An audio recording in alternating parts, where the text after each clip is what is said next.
In part one, we set up Peter Van Inwagen's views on the mystery of metaphysical freedom or libertarian freedom. And so here in part two, we're going to take a closer look at what exactly that mystery is. And Van Inwagen focuses in on this idea initially to get us started thinking about it, of having choices and just what's going on with our neural processes here. Now, we're not going to go in details of physiology, but what is it that makes the difference between making a choice to do an action A or not A? Say you're simply thinking of going to a concert with one friend or seeing a movie with a different friend, and A is going to the concert. So what is it then that goes on if you really think you have the options to do either the concert or seeing the movie? What's going on there? Well, think about the neural processes in the brain that leads to a decision, right? Van Inwagen thinks we are material beings. And so, of course, it all has to do with our neural processes. That's where our decisions are made. So the question is, what would it be to go in a different direction, say, than A? And the idea, right, is you have these forking path in front of you, and you're going to need to take one path or another. So what's going on in your neural processes when you do that? If the event is undetermined, this diversion at the fork in the road where you're making the choice, then how is it the person's choice if it's undetermined? How does this work? Now, of course, we have people like Bob Kane and Tim O'Connor and many others who are trying to work on exactly how this works. But Van Inwagen isn't satisfied with these steps. And here's one of the general idea of his concern. Suppose the world were rewound to the exact same state prior to a free choice. So you decide to go to the movie instead of going to the concert. You don't do A. You refrain from doing A. What's going on prior to that choice? What explains the difference among those two possible outcomes? Now let's put it into a more formal structured argument, as of course Van Inwagen does. And this is the rewind argument. So there are going to be two versions of this. Both versions share the first four premises. So let's look at these first four premises. Assume indeterminism, right? The libertarian affirms that indeterminism is true. We're trying to explore this libertarian position. So we just assume indeterminism so that one is in fact able to do an action A or refrain from doing that action A. Both of those abilities are present. Now, if one could have done otherwise, and we've suggested that you did go to the movie instead of going to the concert, if you could have gone to the concert, which is what a libertarian would think you could have done, then if you could have done otherwise than you did while in the exact same situation, then if the world could be rewound somehow in time, suppose the person would do action A, go to the concert, and sometimes the person would refrain from doing A. So you go to the movie, but you rewind the world back in time. And some of the times when you rewind the world, you go to the concert. Other times, you rewind the world again, you go to the movie. If both situations, though, doing A or refraining from doing A, going to the concert or refraining from going to the concert, the preceding events to that fork in the road were exactly the same. The preceding events in your neural processes in your brain were exactly the same. And if the preceding events were exactly the same, then it doesn't seem there's any way to explain the difference in these two types of cases. Okay, so from here, the argument goes in two different directions. One is kind of the soft rewind argument, and one is what I'm calling the hard rewind argument. Van Inwagen does not use those terms. Those are mine. So let's take version 1. This would be the soft rewind argument. So we have those first 4 premises. You're assuming indeterminism. You could have done otherwise. And then you rewind the world. That means that in some cases you do A, some cases you do not. If there's no way to explain the difference in those 2 types of cases, then free will is just a mystery. There's no explanation here.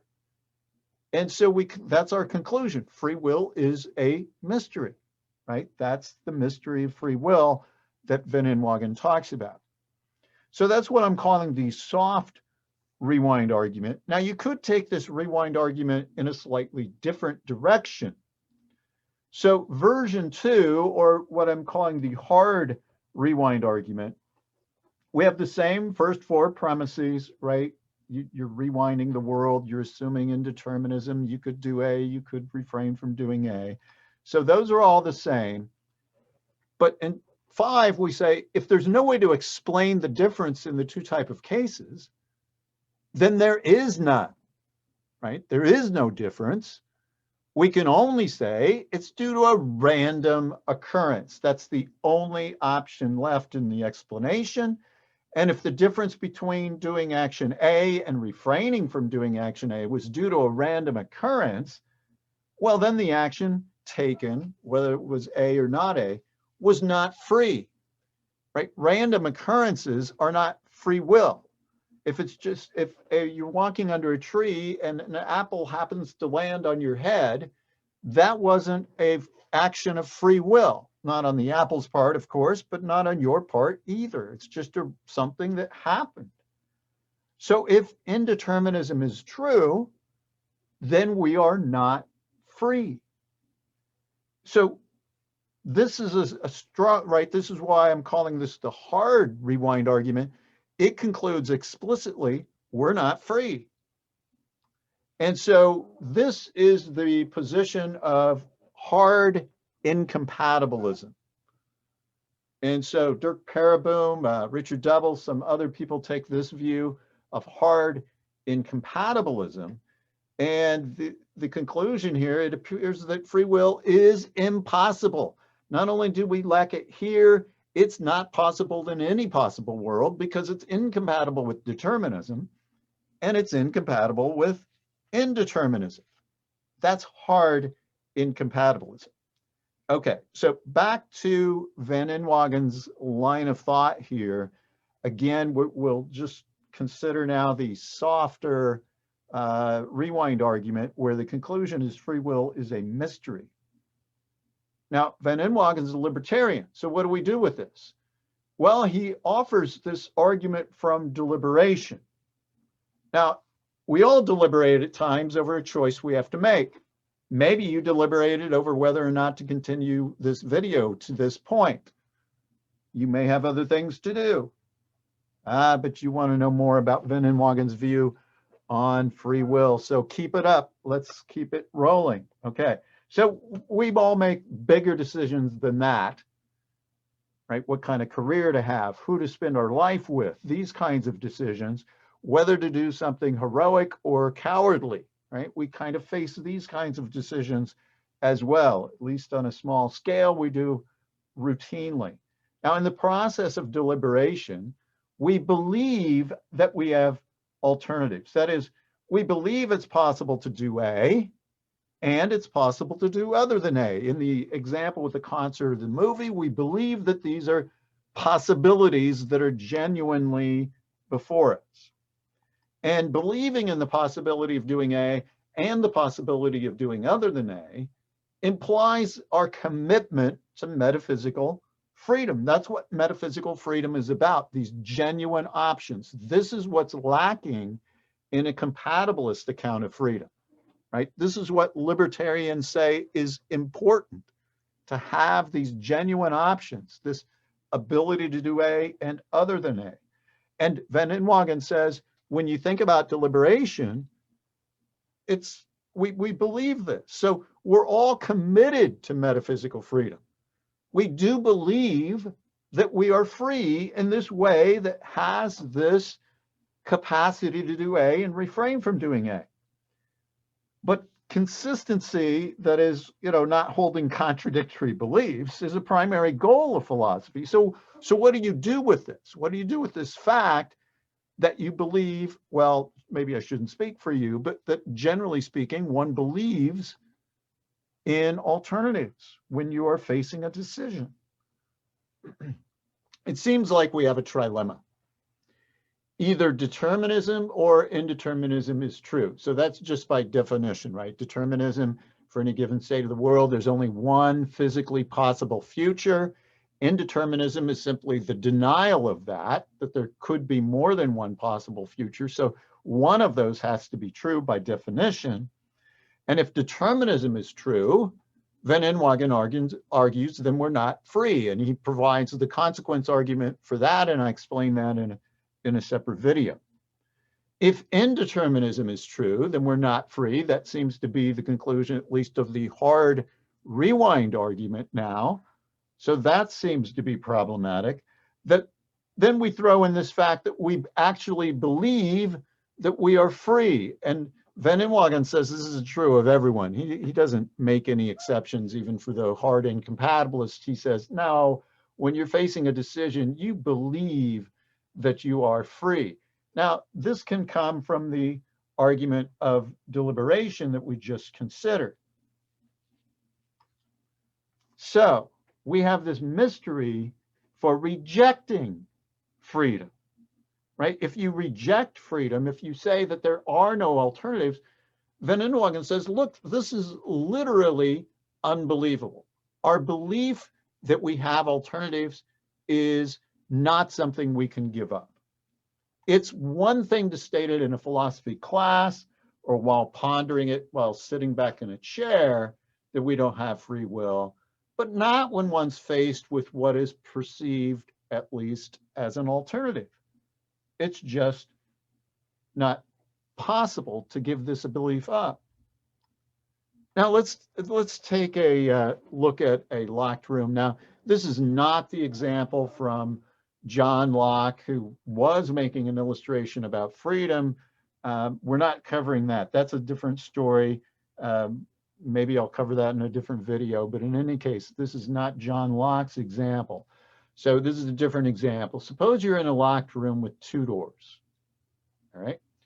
That is, one of the doors is locked, but the other one is unlocked. Okay, this is your situation.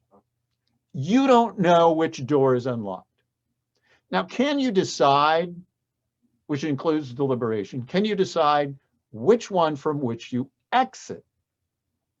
Now, I'm not denying, right? We're not denying that you can decide which one to try first, but can you really, knowing that one of them is locked, but not knowing which one, can you make a decision about which door you're going to leave the room from, assuming you have no ability whatsoever to unlock the door, right? Can you make that decision? It seems clearly not. And if you believe in hard determinism, where we don't have free will because determinism is true, or if you believe in hard incompatibilism, and the hard rewind argument might give you motivation to do that, well, then you can't deliberate consistently with those philosophical beliefs. Just try to take seriously the idea that there is no metaphysical freedom, that we have no choices whatsoever. You try to take that seriously, and then you're faced with a decision about what to do, you have to give it up. You can't consistently have that position, deny metaphysical freedom, and continue to function normally. It just doesn't work because we face decisions.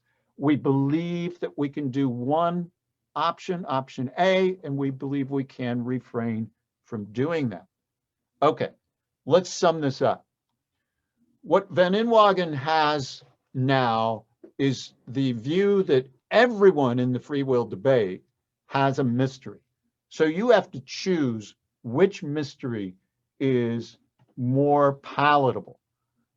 Van Inwagen believes that libertarianism is more palatable, right? That trilemma that we considered, he believes the argument from Deliberation, and so that's the one you have to go with, according to Van Inwagen.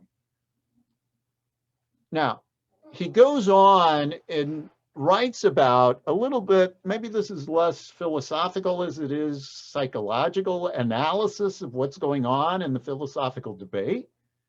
But he says, what makes the rejection of freedom attractive? Why are there philosophers who reject metaphysical freedom? And he gives two suggestions. He says, one is, well, it might be comforting if you're struggling with guilt. You've done something morally reprehensible. You know you've done something morally wrong.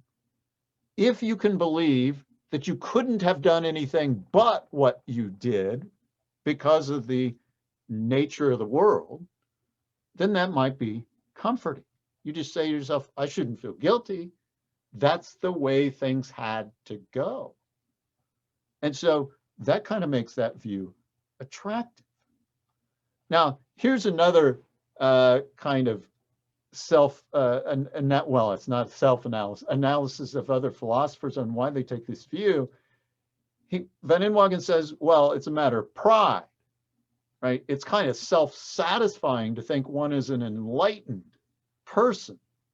Due to rational reflection, you reject a position that nearly everyone else believes is true. And this is kind of a game that might apply in all areas of philosophy, that, you know, the whole goal is to argue for a position that no one actually believes is true, but you have this great argument for why you should believe it's true. So every position in the free will debate involves a mystery. So you have to kind of choose your poison, pick your poison. And Van Inwagen argues that the mystery of free will is the most rational position to take. Now, of course, elsewhere, he has the arguments for libertarian freedom. One of those that we talk about in other videos is about moral evaluations, right? When you make a moral evaluation of yourself or someone else, you're assuming libertarian freedom. And if there is any moral responsibility at all, we have metaphysical freedom. We do have this commitment to believing that we'd have moral responsibility, that everybody does from time to time. And so we have this commitment to metaphysical freedom. So that, again, is one of the motives why Van Inwagen goes with libertarianism.